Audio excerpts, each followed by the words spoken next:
the Pentagon issued a warning to China 3 days ago, before President Xi's peace proposals, when they didn't know what was in the peace proposals.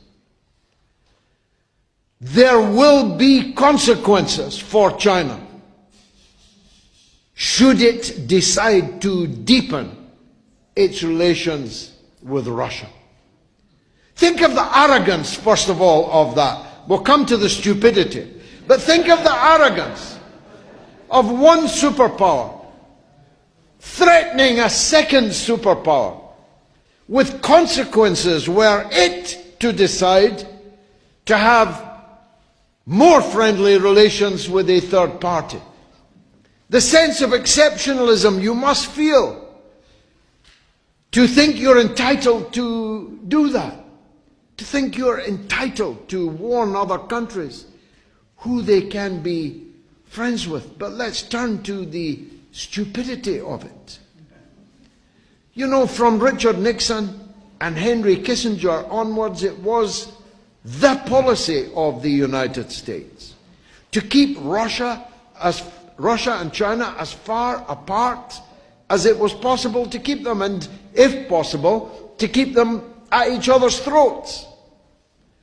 In the last few years, the policy of the United States and NATO has made Russia and China virtually one country, certainly militarily and economically one country. And now they think China is going to obey orders from somebody called Antony Blinken. The days when China could be ordered around by foreigners is over.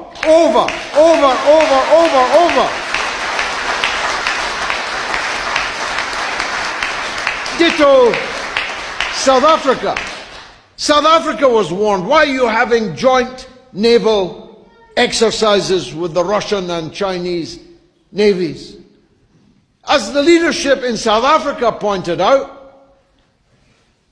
when you Western colonialist countries were supporting the apartheid dictatorship in South Africa, the only countries that stood with us were Russia and China. And you want us to consider them our enemies?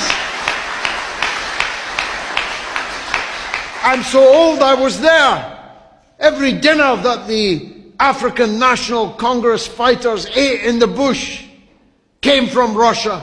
Every uniform they had, every gun that they carried, every international initiative, campaign that they were able to mount to bring about the freedom of South Africa came from the then Soviet Union and from China. And now you want South Africa to be an enemy of Russia and China? Are you crazy? And South Africa has said no. India has said no. Iran has said no. Latin America, from north to south, has said no. Asia has said no. The Arab worlds, even the Saudis and the kings and the sheikhs in the desert have said no. The world is not against Russia and China. Don't imagine you speak for the world. The West, if you include it in it, countries that are very definitely not in the West. The last time I looked at the globe, Australia is not in the West. New Zealand is not in the West. But even if you allow them to call themselves the West, is 13% of the people of the world. 13% of the world's population lives in what could loosely be described as the West. And we are here to say, even in the West, there are millions and millions and millions of us who reject your domination and your wars and your clubs